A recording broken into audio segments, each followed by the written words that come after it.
साथियों इस वीडियो में हम लोग देखेंगे एसएससी जीडी एग्जाम के लिए कुछ ऐसे हिंदी के सवाल साथियों। और हिंदी की अगर बात करें साथियों 20 क्वेश्चंस लिए हैं, और जो कट ऑफ की अगर बात करें कट ऑफ भी मैं आपको बताऊंगा। यानी कि 15 से 16 प्रश्न आपको बिल्कुल सही करने अगर आप फाइनल सिलेक्शन लेना चाहते हैं। तो आज की इस वीडियो के हिंदी के 20 सवालों में से 15 से 16 आपको सही करना है। जीके की अगर बात करते हैं, अगर करंट अफेयर की बात करें 20 सवाल होंगे और इसमें आपको साथियों 11 से 12 प्रश्नों को सही करना है। और अगर हम रीजनिंग की बात करते हैं साथियों, मान लीजिए अगर 10 सवाल रीजनिंग के हैं तो 10 में से 7 सवाल आपको सही करना है।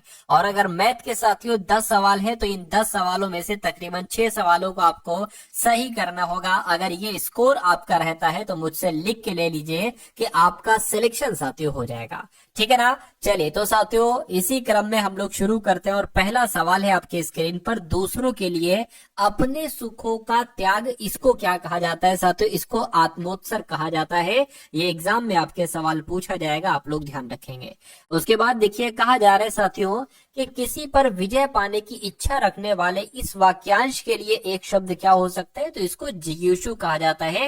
ये आपको एकदम घोल कर पी लेना है, ये सवाल आपसे पूछा जाएगा क्योंकि पिछली बार बहुत सारी शिफ्ट में ये सवाल पूछा गया था। उसके बाद देखिए नेक्स्ट नंबर का सवाल है, कह रहे कि सही वर्तनी मुझे बता दीजिए, कौन से शब्द की सही वर्तनी? उज्जवल ऐसे नहीं लिखा जाता है, ठीक है ना। अतिवृष्टि की अगर बात करें ऐसे नहीं, वृष्टिपात ऐसे नहीं लिखा जाता है, ठीक है ना। अगर यहाँ पर बात करते हैं साथियों 2 बार जा आता है, दोनों बार आधा जा आता है, उज्जवल कुछ ऐसे लिखा जाता है, लेकिन यहाँ पर भी सही नहीं लिखा हुआ है। तो मैं कहूंगा साथियों कि मुझे तो यहाँ पर कोई भी वर्तनी शुद्ध नहीं लग रही है। खैर अगला स्टेप देखेंगे, अगला प्रश्न देखेंगे। कह रहे हैं कि कौन सा विलोम युग्म सुमेलित नहीं है? तो कौन सा विलोम युग्म साथियों सुमेलित नहीं? देखिए अगर बात करते हैं, देखिए अवनत का विलोम उन्नत होता है, ये तो विलोम युग्म सही है। आकाम का विलोम क्या होता है? सकाम होता है, ये भी सही है। अधम की अगर उत्तम की बात करें तो अधम का विलोम उत्तम होता है। लेकिन अगर बात करते हैं अंगीकार का मतलब क्या होता है? अंगीकार का मतलब तो स्वीकारना होता है, ये तो पर्यायवाची है, ये साथियों विलोम थोड़ी ना है। तो मैं कहूंगा ये वाला विलोम युग्म सुमेलित नहीं है। अब नहीं है तो यही आपका राइट आंसर हो जाएगा। उसके बाद देखिए कहा जा रहा है कि अच्छे लड़के परिश्रमी होती हैं। अब यहाँ पर होती है थोड़ी ना आना चाहिए, क्या होता है?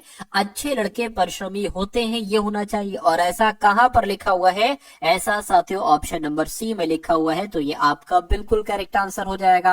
अगला सवाल देखिए, कह के अंधेर करना, इस मुहावरे का मतलब क्या हो सकता है? अन्याय करना होगा, या अंधेरा करना होगा, घमंड करना होगा, या भ्रष्टाचार करना होगा। तो आप लोग याद रखेंगे अंधेर करने का मतलब होता है साथियों अन्याय करना। अगला सवाल आपकी स्क्रीन पर है। फाइनल सिलेक्शन के लिए मैं लेकर आ चुका हूँ आपके सामने एसएसजीडी का एक ऐसा प्रैक्टिस सेट मेरे दोस्त जो रोजाना आपको रात को 8 बजे देखने को मिलता है। इससे पहले एक बुक की बात कर लेते हैं। एसएसजीडी की आपकी एक नई बुक लॉन्च हुई है मेरे दोस्त, जिसमें न्यू पैटर्न आधार पर 2025 के आधार पर पूरा सिलेबस होगा ऑल एग्जाम क्लास के ऊपर, ठीक है ना।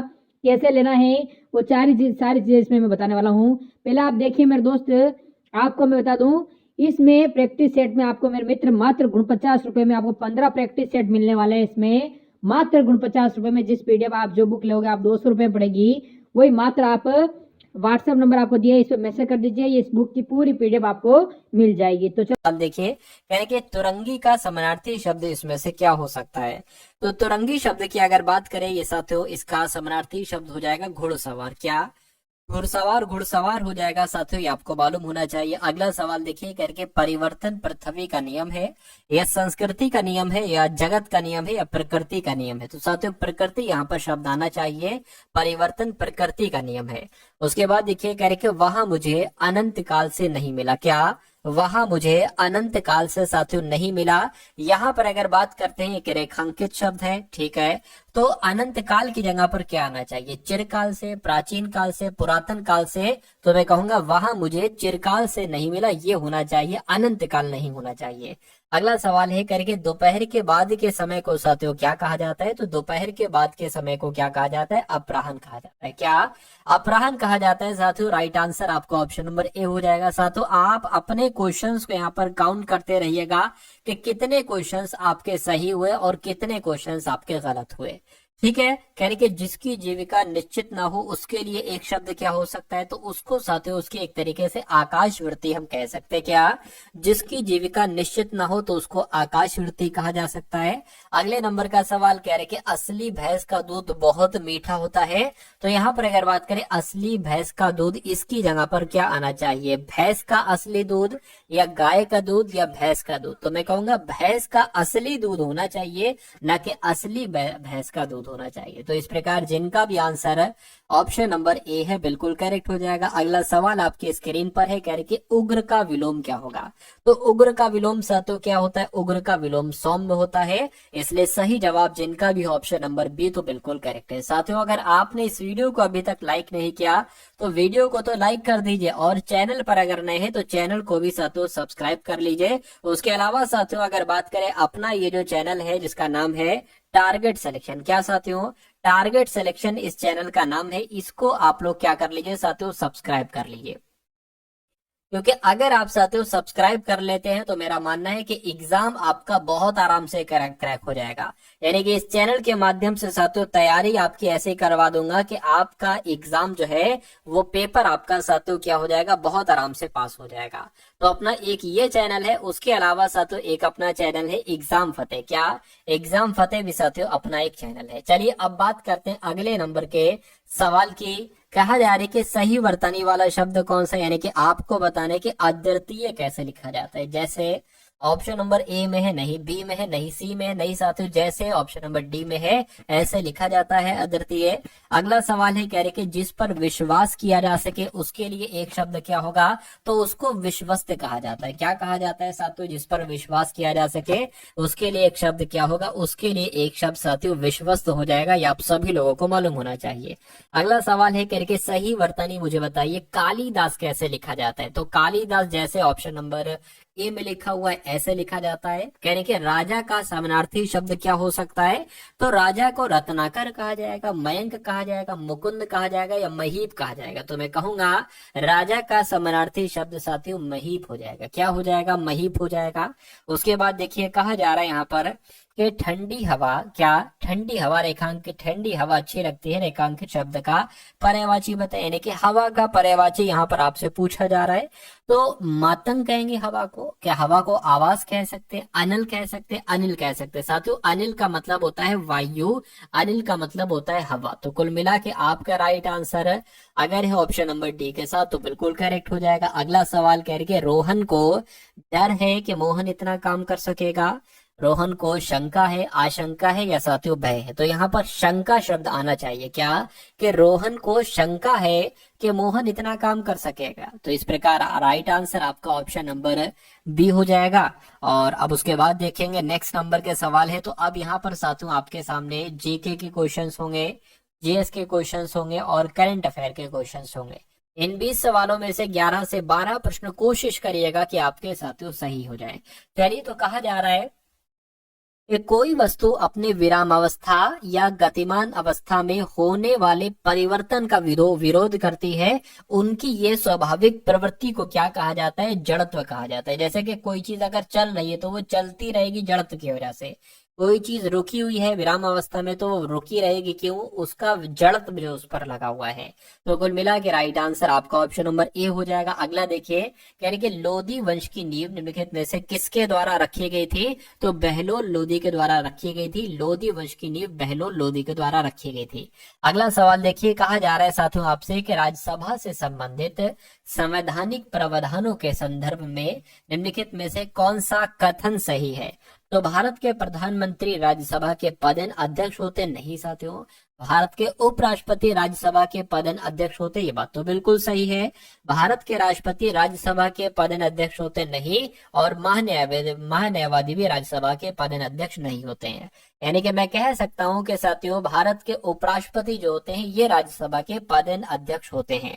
उसके बाद देखिए अगला सवाल है कि निम्नलिखित में से किस रासायनिक तत्व का परमाणु क्रमांक 10 होता है? तो अगर बात करते हैं साथियों यहाँ पर किसकी बात करें, नियोन की अगर बात करें कि नियोन का नियोन एक ऐसा रासायनिक तत्व है जिसका परमाणु क्रमांक 10 होता है। मैं कहूंगा बिल्कुल नियोन का परमाणु क्रमांक 10 ही होता है। अगला सवाल आपके स्क्रीन पर देखिए और बताइए सही जवाब क्या होगा।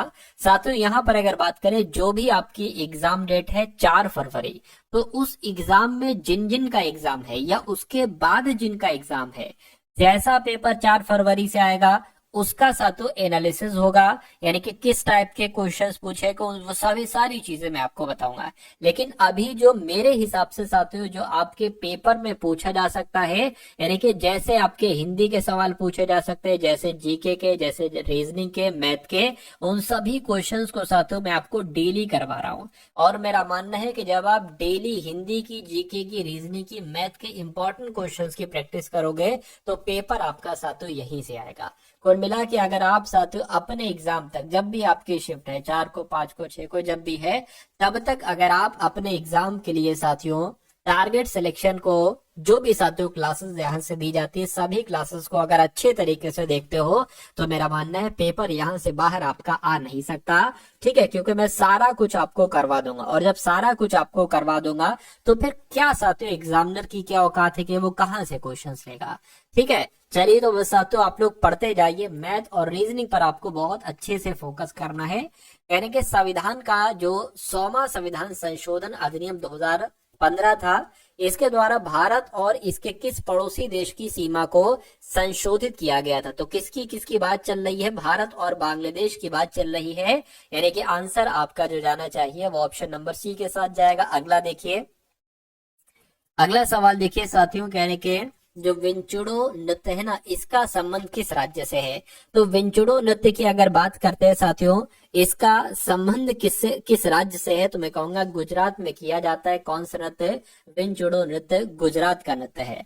अगला सवाल देखिए, कह रही कि 1925 में घटित हुआ निम्नलिखित में से कौन सा संबंधित है? यानी कि 1925 में घटित हुआ निम्नलिखित में से कौन सा, ठीक है, मतलब कौन सा, क्या कौन सा, यहाँ पर तो अधूरा सवाल लिखा हुआ है, अधूरा सवाल लिखा हुआ है। तो मैं कहूंगा एक तरीके से अगर हम बात करते हैं जो 1925 में क्या घटित हुआ था, जो काकोरी षड्यंत्र है ना, ये साथियों 1925 में ही हुआ था। तो मैं कहूंगा ठीक है, ये एक तरीके से डकैती साथियों है, डकैती से संबंधित है कुल मिला के। चलिए खैर, अगले नंबर का सवाल देखिए, कह रहे ओलंपिक चार्टर के मौलिक सिद्धांत किसके द्वारा लिखित दस्तावेज पर आधारित है? तो साथियों ये पियर डी कॉबार्टिन की अगर बात करें, इनके द्वारा लिखित दस्तावेज पर आधारित है क्या? ओलंपिक चार्टर के मौलिक सिद्धांत। तो आपका राइट आंसर आप लोग याद रखेंगे, आंसर आपका ऑप्शन नंबर ए हो जाएगा। अब उसके बाद देखिए, कह रहे अमेरिका की पहली महिला उपराष्ट्रपति कमला हैरिस, इनका मूल परिवार भारत के किस राज्य से संबंधित है? तो साथियों कहां से संबंधित है इनका संबंध तमिलनाडु से। कहां से है? तमिलनाडु से है। राइट आंसर आपका ऑप्शन नंबर बी हो जाएगा। उसके बाद देखिए, कह रहे कौन सा कथन साथियों सत्य है, मुझे बताइए। तो यहाँ पर अगर बात करते हैं साथियों के स्पष्ट कांच से बनी एक खाली बोतल एक पारभासी वस्तु का उदाहरण है? नहीं। एक फ्राइंग पैन एक अपारदर्शी वस्तु का उदाहरण? बिल्कुल साथियों, जो आपका फ्राइंग पैन होता है ये अपारदर्शी वस्तु ही तो होता है। सूर्य प्रकाशित वस्तु का उदाहरण है। यह लकड़ी का बॉक्स एक चमकदार वस्तु का उदाहरण है। मैं कहूंगा राइट आंसर आपका जो जाएगा बी जाएगा, क्योंकि इसमें से कौन सा कथन सही है? ऑप्शन नंबर बी वाला कथन सही है। उसके बाद देखिए, रचना दोआब निम्नलिखित में से किन दो नदियों के बीच है? तो रचना दोआब की अगर बात करते हैं, ये रावी और चिनाब के बीच है। कहां पर साथियों? रावी और चिनाब के बीच है। उसके बाद देखिए, वसंत विषुव यानी कि स्प्रिंग इक्विनॉक्स के अगले दिन यानी 22 मार्च से भारतीय राष्ट्रीय कैलेंडर वर्ष का कौन सा पहला महीना शुरू होता है? तो कौन सा पहला महीना शुरू होता है ऐसा तो आपसे पूछा जा रहा है। तो चैत्र शुरू होता है क्या? चैत्र शुरू होता है। राइट आंसर आपका ऑप्शन नंबर सी हो जाएगा। अब उसके बाद देखिए, कह रहे कि हाल ही में भारतीय राष्ट्रीय अभिलेखागार ने किस देश को प्रवासी अभिलेखों का पहला विदेशी डिजिटलीकरण किया है?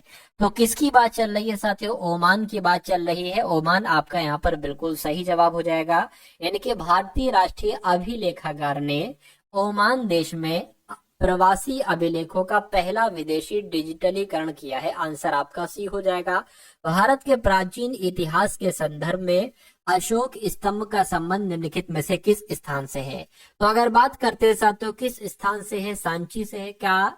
सांची से है, ये आप लोग ध्यान रखेंगे। अगला देखिए, अगले में कहा जा रहा है कि सुभाष चंद्र बोस सरकार की नजरबंदी से, क्या साथियों यहाँ पर अगर बात करें नजरबंदी होता है भाई, सरकार की नजरबंदी से किस वर्ष भाग निकले थे?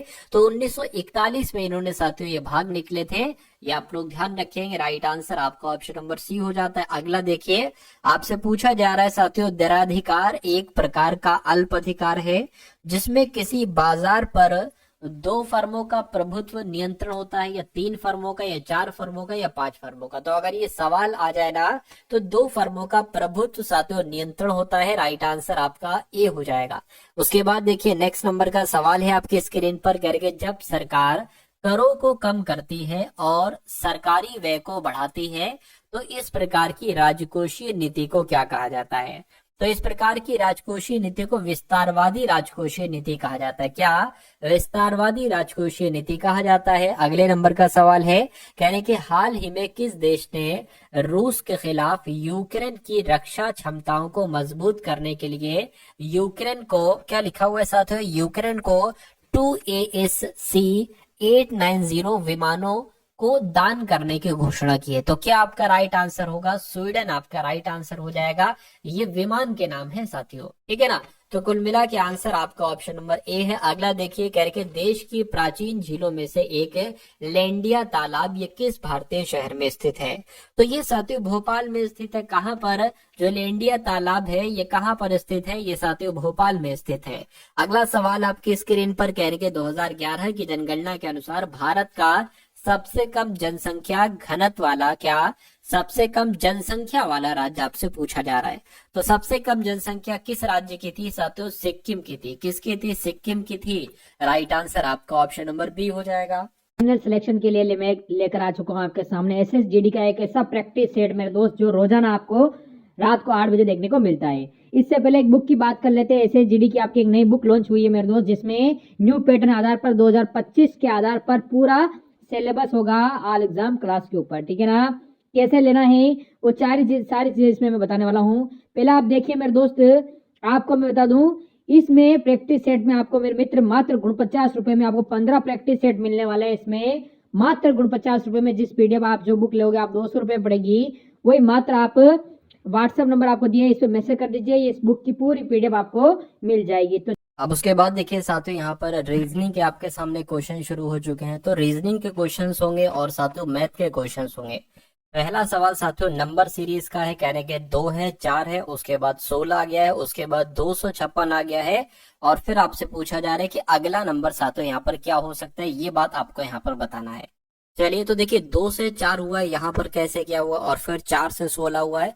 तो अगर 2 की गुणा 2 से करा दे तो 4 हो जाएगा, 4 की गुणा 4 से करा दे तो 16 हो जाएगा, 16 की गुणा 16 से करा दे तो 256 हो जाएगा। तो 256 की गुणा क्या 256 से होगी साथियों, यानी कि 256 की गुणा 256 से करा लीजिए तो आंसर आपका आपके सामने साथियों आ जाएगा। 256 की गुणा साथियों 256 से हमको यहाँ पर कराना होगी। तो 256 की गुणा 256 से करा लेते हैं। 6 चंग 36 हो जाएगा, 6 पंजे 30 और 3 33 हो जाएगा, ठीक है। 6 दूना 12 और यहाँ पर 15 आ जाएगा। अब देखिए 5 छंग 30, 30 का 0 आ गया, 5 पंजे 25 और 28 हो गया, ठीक है। 5 दूना 10 और यहाँ पर साथियों 12 आ गया। अब 2 बार कट यहाँ पर आ जाएगा, 2 छंग 12, 2 आ गया यहाँ पर, ठीक है। 2 पंजे 10, 11 आ गया यहाँ पर, 2 दूना 4, यहाँ पर साथियों 5 आ जाएगा। अब 6 आ जाएगा, 3 आ जाएगा, 8 2 10 और 1 15 आ जाएगा, ठीक है। और यहाँ पर साथियों कितना आ जाएगा, 4 5 आ जाएगा और यहाँ पर 6 आ जाएगा, यानी कि 65 536 कहाँ पर लिखा हुआ है, 65 536 ऑप्शन नंबर डी में लिखा हुआ है।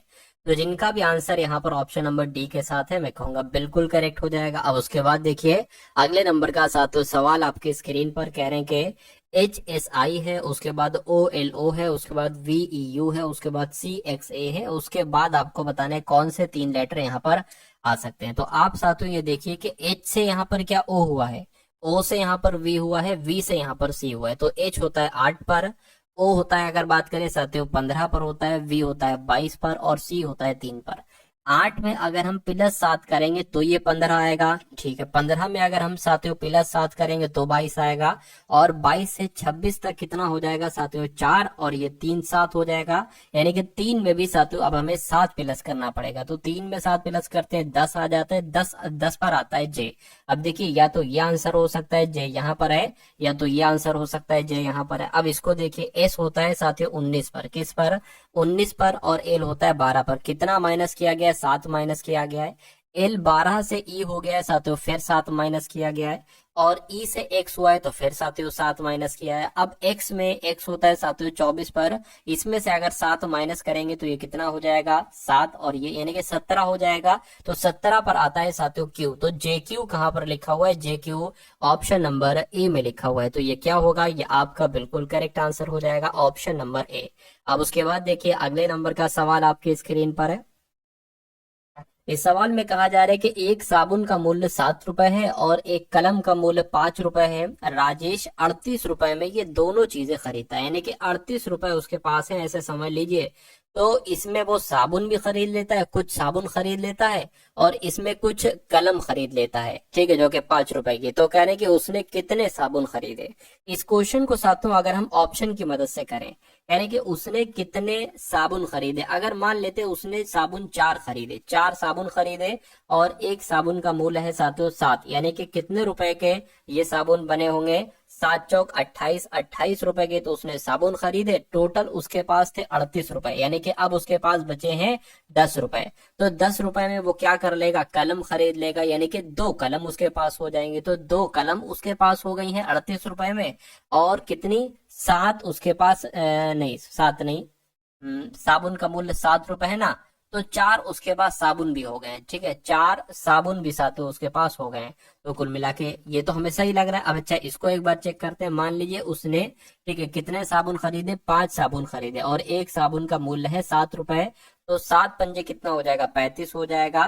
तो इसमें और 38 रुपए उसके पास थे, तो इसमें तो वो साथियों कुछ कलम खरीद ही नहीं पाएगा, तो ये आंसर नहीं हो सकता। ऐसे इसे चेक करोगे, ये भी नहीं होगा, ये भी नहीं होगा। यानी कि पहला वाला हमें चेक किया था, पहला वाला ही हमारा बिल्कुल सही बैठ गया। तो यही हमारा और आपका बिल्कुल करेक्ट आंसर हो जाएगा। अब इस सवाल को देखिए, ऐसा सवाल साथियों बहुत आता है, और अक्सर बच्चे एग्जाम की अगर बात करें, एग्जाम में साथियों बहुत कंफ्यूज हो जाते हैं इस सवाल को देखकर, और सही नहीं कर पाते, ठीक है। तो इस सवाल को साथियों कैसे करेंगे ये आप लोग यहाँ पर एक बार देख लीजिए। चलिए, तो कहा जा रहा है साथियों यहाँ पर कि द लाइट हाउस का कोड है जू ची पिन। तो उसके बाद हाउस इज बिंग का कोड है एम मो टिम जू, और द बिग गार्डन का कोड है रिज टिम पिन, ठीक है। तो आपको बताना है लाइट का कोड क्या हो सकता है। क्या साथियों, लाइट का कोड यहाँ पर आपको बताना है। अब आप देखिए लाइट कहाँ पर लिखा है, लाइट तो एक तो यहाँ पर लिखा हुआ है, ठीक है, और लाइट कहाँ पर लिखा हुआ है, और लाइट कहीं पर नहीं लिखा हुआ है। यानी कि लाइट का कोड या तो हो सकता हो जू हो, या हो सकता हो ची हो सकता हो या तो पिन हो। अब लाइट का कोड आप कैसे निकालेंगे, आपको पहले दा का कोड मालूम होना चाहिए, और हाउस का कोड मालूम होना चाहिए, और दा और हाउस का कोड इसमें से कट कर देना, जो बचेगा वही लाइट का कोड हो जाएगा।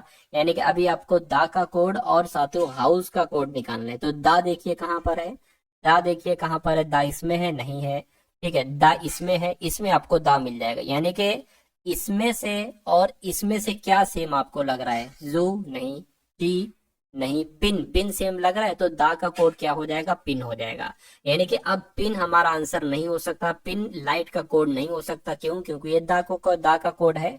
अब हाउस का कोड निकाल लीजिए, हाउस का कोड इसमें भी है और इसमें भी है, तो क्या आपको सेम लग रहा है, ठीक है, जू, ठीक है, जू लग रहा है ना, तो जू भी साथियों नहीं हो सकता आंसर। क्यों, क्योंकि जू जो होगा वो जू आपका हाउस का कोड हो जाएगा। तो अब बचा क्या साथियों, CHI बचा, यानी कि ये आपका लाइट का कोड हो जाएगा, और यही आपसे पूछा गया था।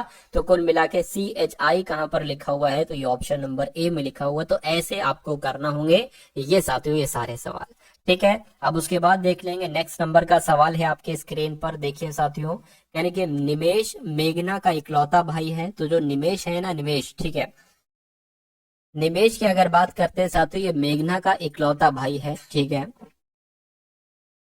तो हम यहाँ पर बना लेते हैं, ये आपका क्या हो जाएगा, ये निमेश हो जाएगा, ठीक है। निमेश जो है, निमेश ये मेघना का इकलौता, ठीक है, ये मेघना आपकी हो गई, ये मेघना हो गई, मेघना का इकलौता भाई है।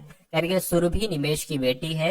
तो जो सुरभि की अगर बात करते हैं, सुरभि कौन हो जाएगी, सुरभि निमेश की बेटिया हो जाएगी, बेटी हो जाएगी। मेघना और नेहा बहनें हैं, अच्छा अच्छा, मेघना और नेहा बहनें हैं, तो मान लेते हैं साथियों, मतलब एक ये हो गया, एक ये हो गया, एक इनकी बहन और है जिसका नाम क्या है, ठीक है, मेघना नेहा बहनें हैं, यानी कि नेहा बहनें हैं।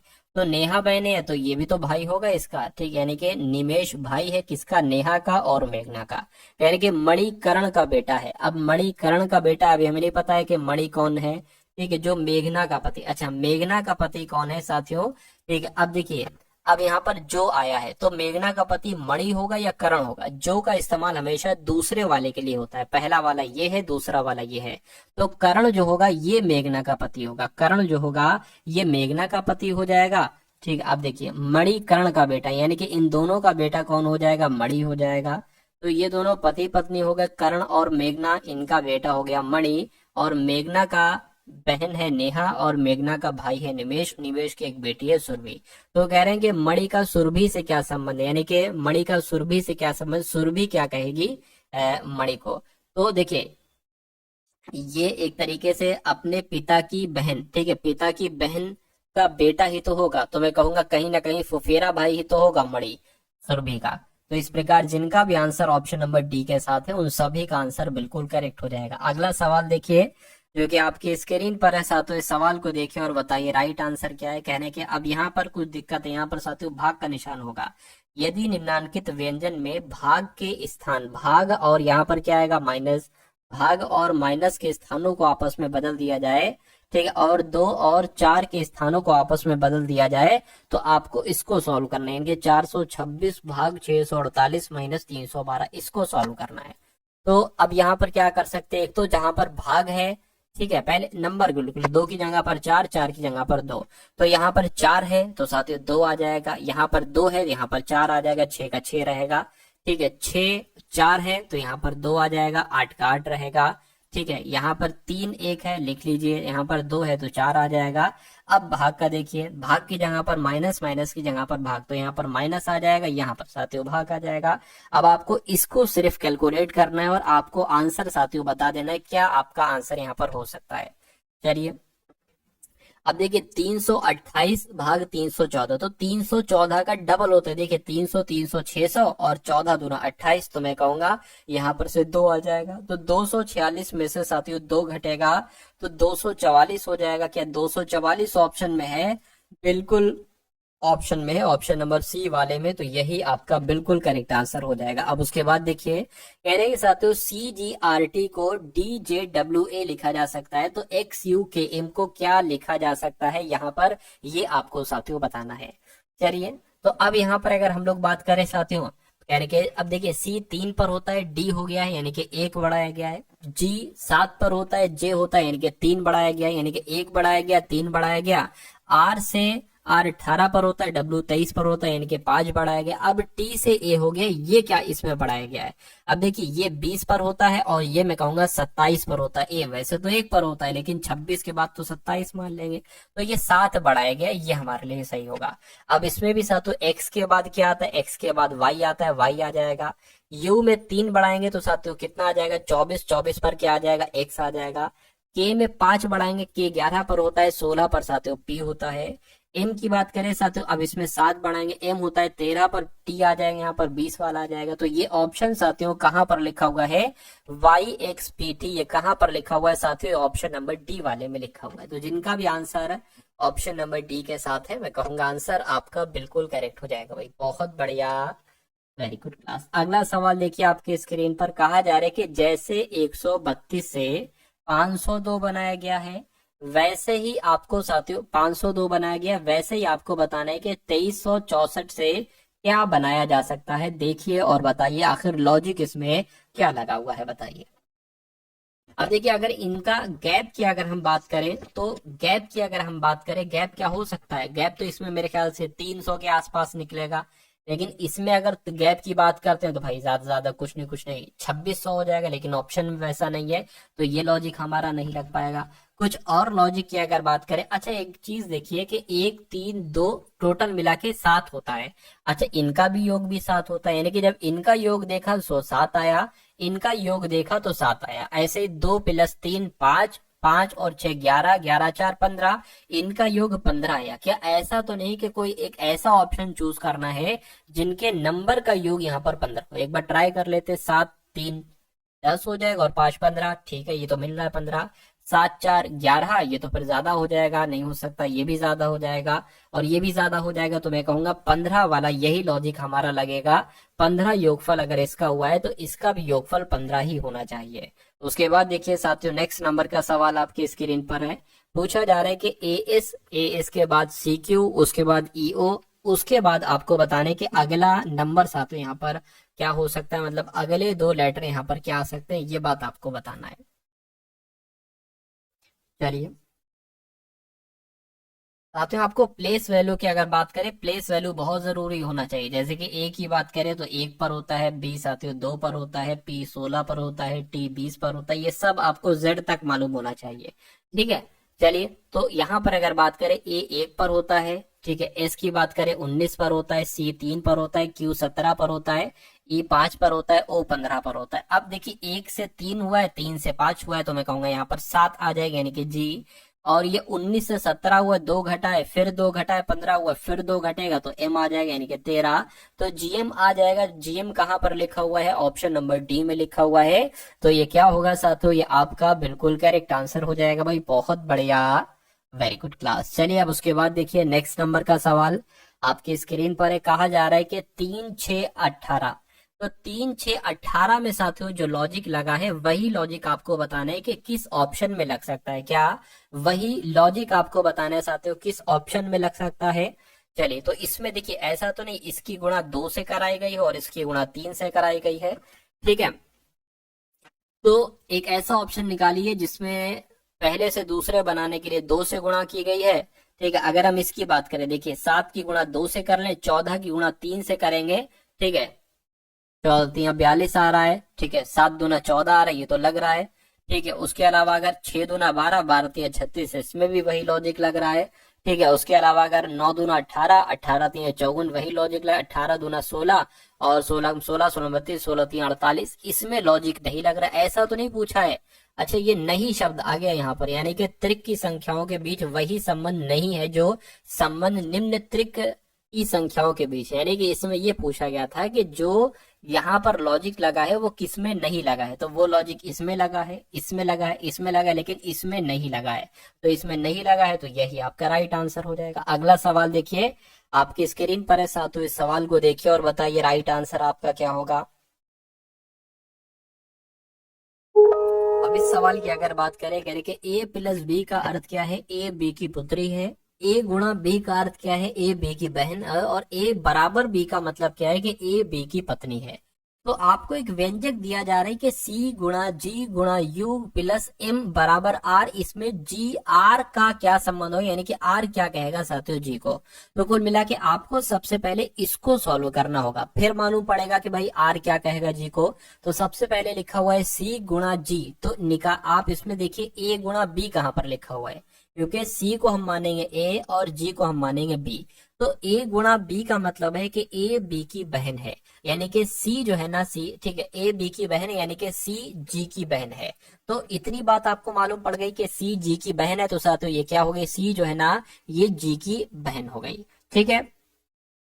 सी जी की बहन है तो यानी कि फीमेल है, इसलिए हमने माइनस लगा दिया। उसके बाद कह रहे हैं कि जी गुणा यू।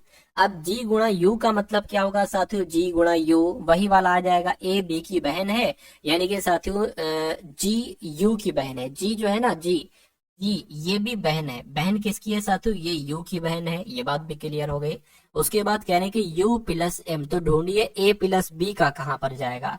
तो ए प्लस बी का अर्थ हो जाएगा ए बी की पुत्री है, ठीक है। ए बी की पुत्री है यानी कि यू एम की पुत्री है। क्या साथियों? यू एम की पुत्री, यानी कि यू जो है ये एम की पुत्री हो जाएगी, ये एम की पुत्री हो जाएगी, ये भी फीमेल हो जाएगी, ठीक है। उसके बाद लिखा हुआ है कि m बराबर r, m बराबर r की अगर हम बात करते हैं तो बराबर वाला ढूंढना पड़ेगा, कहाँ गया है, ये है। a बराबर b का मतलब हो जाएगा a b की पत्नी है, यानी कि m r की पत्नी है। तो m जो है ना ये साथियों r की पत्नी हो जाएगी, r की पत्नी हो जाएगी, यानी कि ये भी फीमेल है। तो मैं कहूंगा ये हस्बैंड वाइफ है, ये तीनों उनके बच्चे हैं, ये तीनों पुत्रियां हैं। तो कहने की r, ठीक है, आर क्या कहेगा जी को, आर किधर गया, आर क्या कहेगा जी को, आर क्या कहेगा जी को, भाई पुत्री ही तो कहेगा, ये तीनों पुत्री है, ठीक है, आर की और एम की भी तीनों पुत्रियां हैं। तो पुत्री आपका यहाँ पर बिल्कुल सही जवाब हो जाएगा। और जिनका भी आंसर मेरे बताने से पहले आंसर था उन सभी का आंसर बिल्कुल करेक्ट है। बस उसके बाद देखिए अगले नंबर का सातों सवाल है आपकी स्क्रीन पर, देखिए और बताइए फटाफट आपका राइट आंसर क्या हो सकता है। कहा जा रहा है कि 6 दोस्त हैं, RSTUV W एक सीधी पंक्ति में बैठे हैं। तो एक सीधी पंक्ति में बैठे हैं कितने लोग, 6 लोग, 1 2 3 4 5 और 1 6। यानी कि टी बाएं से तीसरे, अच्छा टी बाएं से तीसरे और दाएं से चौथे स्थान पर है, ठीक है, 1 2 3 और 1 2 3 4, यानी कि कहीं यहाँ पर हो सकता है टी, हो सकता है क्या होगा। उसके बाद क्या, यानी कि टी और एस के बीच में यू है, ठीक है, ठीक है, और एस यू के बाई और बगल में है, एस यू के बाई और बगल में है, आर टी डब्ल्यू, आर जो है ना ये टी और डब्ल्यू के बीच में है। तो सबसे पहले इस लाइन को आप सॉल्व कीजिए, करके टी और एस के बीच में, इसको देखिए, यानी कि एस यू के बाई और बगल में। तो हम एस को कहां पर बनाए, मान लीजिए अगर हम एस को यहां पर बना ले तो कहने कि यू के बाई और बगल में, तो यू कहां पर बनेगा, यू साथियों यहां पर बनेगा। तो यू के बाई और बगल में कौन हो गया, एस हो गया। उसके बाद कह रहे हैं कि टी और एस के बीच में वी है, तो टी और एस, एस ये हो गया, टी यहां पर बनाना पड़ेगा, टी और एस के बीच में कौन है, वी है, तो वी साथियों यहां पर आ जाएगा। अब इस वाली लाइन को देख लीजिए, कह रहे टी और डब्ल्यू के बीच में आर है, तो टी और डब्ल्यू इधर तो होगा नहीं, तो डब्ल्यू इधर बनेगा, टी और डब्ल्यू के बीच में कौन है, आर है। अब हमने एक यहाँ पर बढ़ाया ना, एक इसको आप कट कर दो। अब एक बात यहाँ पर कही जा रही थी वो देखिए सही है या नहीं, कह रहे टी बाएं से तीसरे पर है, तो टी जो है ना ये बाएं से तीसरे पर है, एक, ठीक है, 1 2 3 बिल्कुल तीसरे पर है। कह रहे हैं दाएं से चौथे पर है, 1 2 3 4 बिल्कुल चौथे पर है।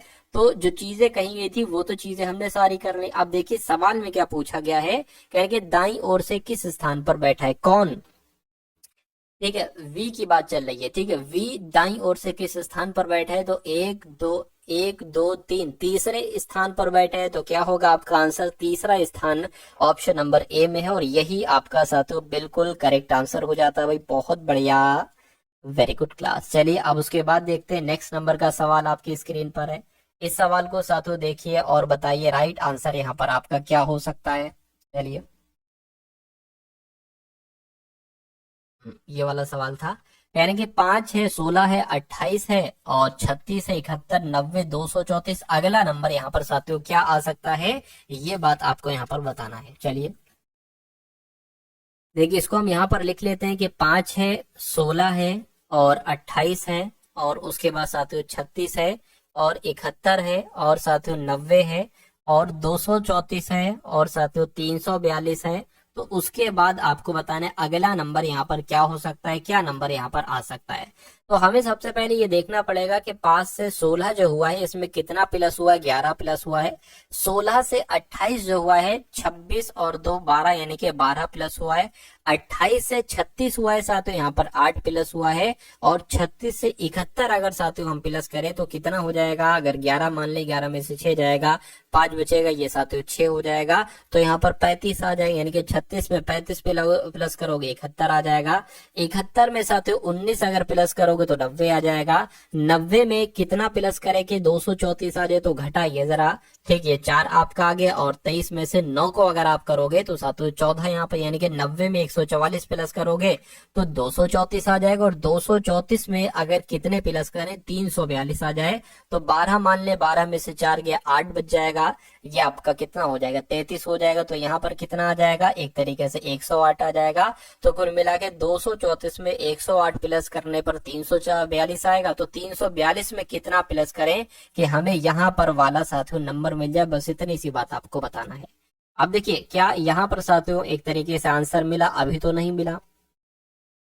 अब एक लॉजिक के साथ यहाँ पर अगर बात करें, अब देखिए 11 से 12 हुआ है तो यहाँ पर मैं कहूंगा 1 बड़ा है। 12 से यहाँ पर 8 हो गया है तो ये साथियों 4 घटाया गया है। ठीक है, 8 से यहाँ पर 35 हुआ है। 8 से 35 कैसे हुआ है साथियों, यहाँ पर तकरीबन 27 को प्लस किया गया है। और 35 से 19 हो गया है तो कितना माइनस किया गया है, 35 से 19 जो आपका हुआ है यहाँ पर साथियों 16 आपका माइनस किया गया। अब आप यहाँ पर एक चीज देख रहे होगे, ये 2 का स्क्वायर, ये सॉरी ये 2 का स्क्वायर, ये 3 का क्यूब, 2 का स्क्वायर 3 का क्यूब 4 का स्क्वायर। अब यहाँ पर देखते हैं, ठीक 19 से 144 हुआ है तो कितना प्लस हुआ है, मैं कहूंगा 125। ठीक है, प्लस किया गया है।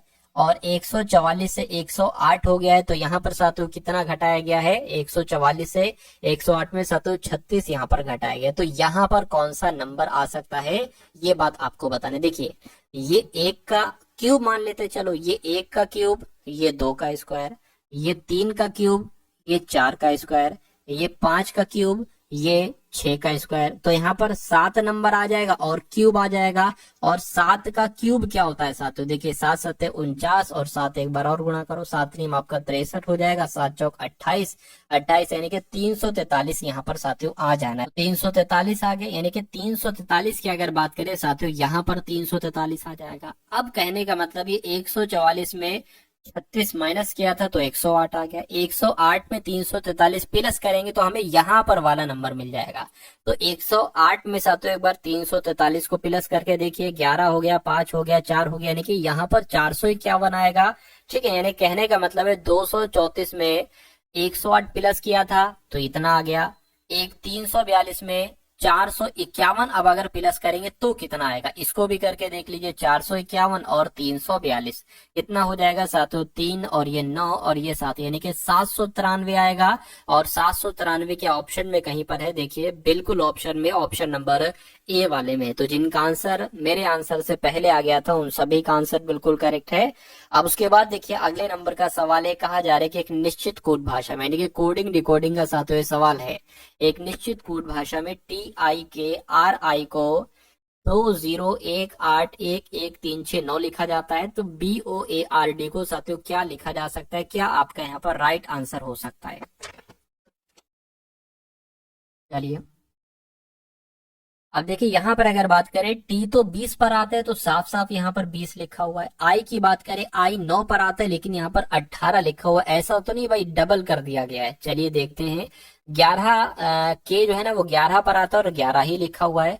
आर 18 पर आता है, डबल कर दिया 36 लिखा है। आई 9 पर आता है, यानी कि डबल किसका किया गया, एक तो इसका डबल किया गया दूसरे वाले का, और एक इसका डबल किया गया, यानी कि इधर से दूसरे वाले का और इधर से दूसरे वाले का डबल किया गया है।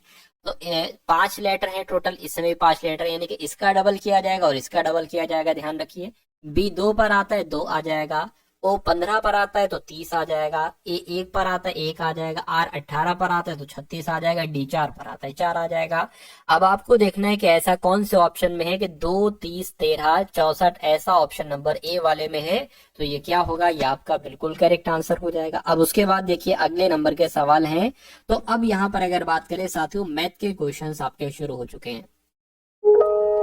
कहा जा रहा है कि 120 मीटर और 180 मीटर, क्या साथियों ये मीटर है, एमएम नहीं है कुछ, ठीक है। 180 मीटर और 180 मीटर लंबी 2 रेलगाड़ियां हैं, ठीक है। 34 किलोमीटर प्रति घंटा और 32 किलोमीटर प्रति घंटा की समान चाल से एक दूसरे की ओर आ रही है, यानी कि 2 ट्रेन है, एक ये ट्रेन है और एक ये ट्रेन है। ये जो आ रही है इसकी लंबाई 120 मीटर है और इसकी लंबाई कितनी है, 180 मीटर है। ये ट्रेन जिस स्पीड से आ रही है वो ट्रेन है साथियों 34 किलोमीटर प्रति घंटा और ये इस तरफ ट्रेन आ रही है। और ये ट्रेन जो है साथियों इसकी सॉरी ये 34 होगी, हाँ ये 34 है, ये 32 हो जाएगी। 32 किलोमीटर प्रति घंटा इसकी चाल है और ये इस तरफ आ रही है, यानी कि दोनों एक दूसरे की तरफ साथियों आ रही है, एक दूसरे की ओर आ रही है। दोनों रेलगाड़ियों के द्वारा एक दूसरे को पार करने में समय क्या होगा। आप सभी जानते हैं कि समय बराबर क्या होता है। समय कैसे निकालते हैं साथियों, दूरी बटे चाल के द्वारा निकालते हैं, दूरी बटे चाल। तो आपको यहाँ पर अगर देखिए, कभी भी अगर 2 ट्रेन है, दोनों एक दूसरे की तरफ आ रही हैं, तो दोनों की जो दूरी है, यानी कि जो ट्रेन की दूरी है, ठीक, यही इनको जोड़ दोगे यही आपकी दूरी हो जाएगी और इन्हीं चालों को आपस में जोड़ दोगे यही आपकी साथियों चाल हो जाएगी। ये आप लोग कॉन्सेप्ट यहाँ पर याद रखेंगे। यानी कि तो अगर दूरी की बात करें, कुल दूरी कितनी हो जाएगी, कुल दूरी 120 और 118, सॉरी 120 और 180 कुल मिला के 300 मीटर की दूरी हो गई। और चाल की अगर बात करें तो 34 प्लस 32 कितना हो जाएगा साथियों, 32 32 64 और 2 66, यानी कि 66 किलोमीटर प्रति घंटा ये आपकी चाल हो गई। लेकिन दिक्कत ये है दूरी मीटर में है, चाल साथियों किलोमीटर प्रति घंटा में। तो देखिए आंसर किस में आ रहा है, आंसर सेकंड में आ रहा है ना, तो इसको भी मीटर प्रति सेकंड में बदल लो, यानी कि ये चाल मीटर प्रति सेकंड में आप बदल लो। तो अगर किसी भी किलोमीटर प्रति घंटा को चाल को मीटर प्रति सेकंड में बदलना होता है तो हमेशा 5/18 से साथियों इसको गुणा किया जाता है। तो इसको साथियों आप कैलकुलेट कर लो, 6×3 = 18, 6 कम 6 6 कम 6, ठीक है। तो 55/3 मीटर प्रति सेकंड ये आपकी क्या हो जाएगी, ये आपकी साथियों चाल यहाँ पर आ जाएगी। अब समय बराबर है तो समय बराबर समय आपको निकालना है ना, समय बराबर क्या होता है, दूरी बटे चाल होता है। दूरी निकाली है 300 मीटर, ठीक है 300 मीटर, और चाल निकाली है कितनी, 55/3। तो 55 इधर आ जाएगा, 3 नीचे लिखेंगे, इससे बढ़िया यहाँ पर आ जाएगा गुणा में। तो इसको अब आप कैलकुलेट कर लीजिए। देखिए इसको साथियों कैसे कैलकुलेट करोगे, 5 एकम 5, 5 एकम 5 और 5 छंग 30 और 0 लग गया और ये 3 आ गया, बराबर क्या आ गया, 180/11। ये आपका मीटर प्रति, ये आपका सेकंड निकल आएगा, ठीक। 180/11 कहीं पर लिखा हुआ है, बिल्कुल लिखा हुआ है 180/11 सेकंड समय लगेगा, ठीक है। तो कुल मिला के अगर ऐसा सवाल आता है, और ऐसा सवाल आता है, इसमें 4 अलग अलग चीजें होती हैं। एक तो ये ट्रेन की दोनों दूरियां अलग कर दी जाएंगी, चेंज कर दी जाएंगी, और चालों को अलग कर दिया जाएगा। बाकी सेम कॉन्सेप्ट रहेगा कि भाई एक ट्रेन इधर से आ रही है, एक ट्रेन इधर से आ रही है, इनकी आपको दूरी दे दी जाएगी, चाल दे दी जाएगी, समय पूछा जाएगा कि ये दोनों दोनों रेलगाड़ियों द्वारा एक दूसरे को पार करने में कितना समय लगेगा, ठीक है। अब उसके बाद देखिए नेक्स्ट नंबर का सवाल है आपकी स्क्रीन पर, कहने के रोहित और मनोज के पास कुल 1320 रुपए हैं। यदि रोहित की धनराशि का 10/21 मनोज की धनराशि के 5/7 के बराबर है। अब देखिए रोहित की अगर बात करते हैं तो यहाँ पर जैसा जैसा कहा जा रहा है वैसे वैसे हम कर लेते हैं। तो रोहित की धनराशि का 10/21, का मतलब होता है गुणा, तो गुणा लगा लिया, 10/21 लिखा है, 10/21 कर लिया। तो रोहित की धनराशि का 10/21 बराबर मनोज की धनराशि का, ये मनोज की धनराशि हो गई, ठीक। मनोज की धनराशि का मतलब गुणा हो जाएगा, 5/7 है तो 5/7 लिख लिया। अब यहाँ पर साथियों हम रोहित और मनोज की राशियां निकाल सकते हैं कि कितनी कितनी धनराशि इन्होंने है, ठीक है। तो अब क्रॉस मल्टीप्लाई देखिए, ये आपकी कितनी आ गई, ये तो 5/7 है इधर, ये मनोज बस इधर आ गया है, बराबर लगाए तो 21 की गुणा 5 से हो गई, 21 की गुणा 5 से हो गई, और साथियों ये 10 है, इसकी गुणा 7 से हो जाएगी, ये आ गया, ठीक है। थोड़ा जितना कैलकुलेट हो सकता है वो कैलकुलेट कर लिए, 5 एकम 5, 5 दूना 10 हो जाएगा, यानी कि 21/14 आ जाएगी।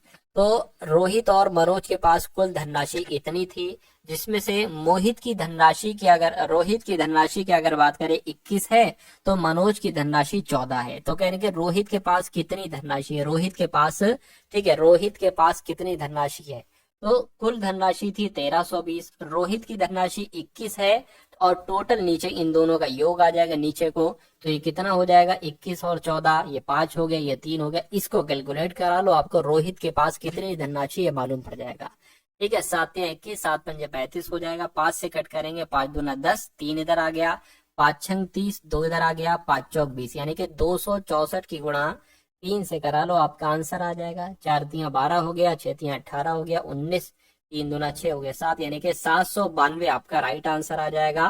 तो रोहित के पास कितनी धनराशि है, 792। अगर आपसे पूछा जाता है रोहित न पूछकर मनोज के पास कितनी धनराशि है, तो टोटल धनराशि कितनी है, 1320।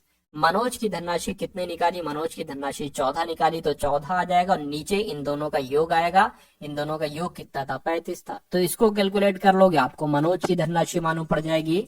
उसके बाद देखिए नेक्स्ट नंबर का सवाल है आपकी स्क्रीन पर। इस सवाल को देखिए साथियों और बताइए आपका सही जवाब यहाँ पर किस ऑप्शन के साथ जा सकता है, क्या आपका राइट आंसर हो सकता है। कह रहे कि वह बड़ी से बड़ी संख्या ज्ञात कीजिए, क्या वो बड़ी से बड़ी संख्या ज्ञात कीजिए जिससे 265, 580, 825 को विभाजित करने पर प्रत्येक मामले में समान शेष बचे, यानी कि वो इसमें से कौन सी संख्या है। मान लीजिए 55 संख्या है कि अगर 55 से भाग करते हैं 265 को, तो और 580 से करते हैं तो 825 करते हैं तो विभाजित करने पर प्रत्येक मामले में समान शेष बचता है। ठीक है, तो अगर इस टाइप का सवाल है, ये तीन बड़े बड़े नंबर लिखे होंगे और सबसे बड़ी से बड़ी संख्या पूछी जाएगी, तो आपको इन तीनों नंबरों का इस्तेमाल करना होगा। पहले आपको साथियों क्या कराना होगा, ये तीन नंबर देखिए बढ़ते क्रम में है, देखिए 265 से 580, फिर 580 से 825, तो आपको 825 में से साथियों क्या 825 में से 580 घटाना होगा, ठीक है ना। और फिर उसके बाद 825 में से 580 घटा दिए, 265 फिर आपको घटाना होगा, और फिर 580 में से 265 घटाना होगा, 580 में से साथियों 265 घटाना होगा। यानी कि सबसे पहले बड़े में से ये दोनों नंबर घटाना होंगे, फिर जो दूसरे नंबर का बड़ा है उसमें से सबसे छोटा नंबर घटाना होगा। तो इसको अगर 825 में से, ठीक है, 825 में से 580 अगर आप घटाते हो तो कितना बचता है, ठीक है, 5 आ जाएगा, 5 में से 0 जाएगा, 5 आ जाएगा, और 2 में से 8 जा नहीं सकता, 12 में से जाएगा तो यहाँ पर 4 आ जाएगा, अब ये 7 हो जाएगा तो यहाँ पर 245 बच जाएगा। ये ट्रिक है ये करने की। और इसकी अगर बात करो 825 में से अगर 265 घटाओगे तो यहाँ पर 0, 6 और 5 घट जाएगा।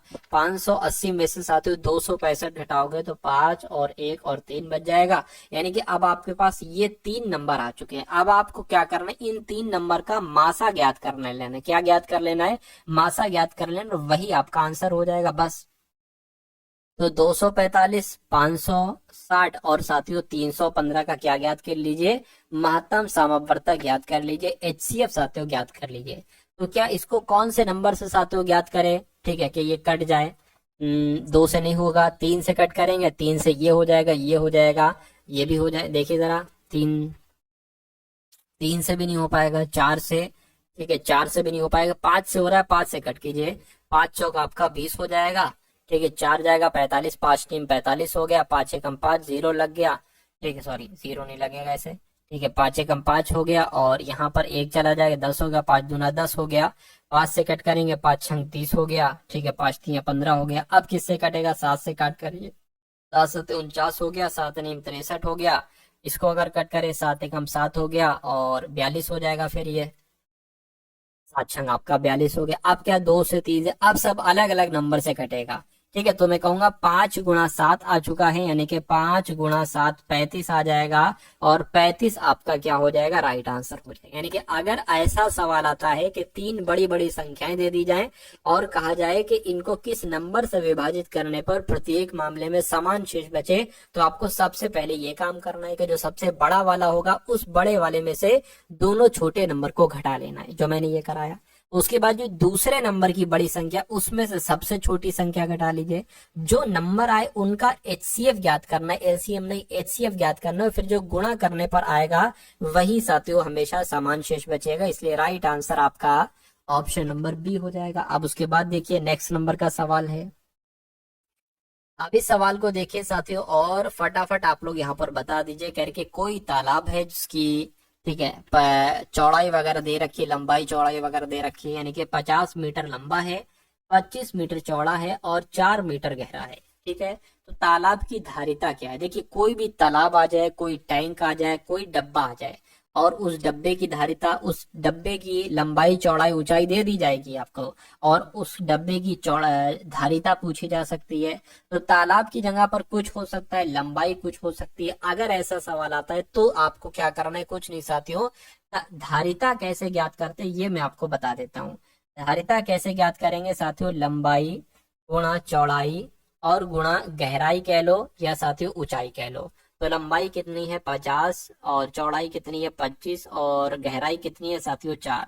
तो इनकी कैलकुलेशन करोगे ये 100 आ जाएगा, 50 आ जाएगा, तो धारिता कितनी निकलेगी साथियों 5000 निकलेगी, यानी कि 5000 आपकी धारिता निकलेगी। तो 5000 मीटर क्यूब आपका साथियों ये राइट आंसर हो जाएगा, जो कहां पर लिखा हुआ है, ऑप्शन नंबर डी में लिखा हुआ है। अब अगले नंबर का सवाल है आपकी स्क्रीन पर, इस सवाल को देखिए साथियों और फटाफट आप लोग बता दीजिए क्या कहा जा रहा है। करके एक धनराशि है 9% वार्षिक ब्याज दर पर, यानी कि R बराबर 9% है, दर से 6 वर्षों में, यानी कि T बराबर साथियों 6 वर्ष है, यानी कि साधारण ब्याज SI भी दे रखा है, साधारण ब्याज 5427 है। तो वो धनराशि ज्ञात कीजिए, यानी कि P का मान आपसे पूछा जा रहा है।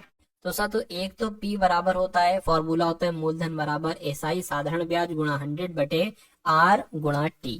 अब P आपको निकालना है तो साधारण ब्याज कितना दे रखा है 5427 दे रखा है, गुणा आपका 100 आ जाएगा, बटे में R कितना है तो 9 है, और समय कितना दे रखा है 6 वर्ष, तो ये 6 हो जाएगा। अब इसको आप कैलकुलेट कर लीजिए, देखिए 9 छंग आपका 54 हो जाएगा, ठीक है, 9 कम 9 9 अठारह 9 3 27 हो जाएगा। 6 से अगर कट करें इसको क्या 6 से अभी नहीं कट होगा, ठीक है, तो ये P बराबर कितना आ जाएगा 603, और इसमें 100 से गुणा करेंगे तो ये आ जाएगा।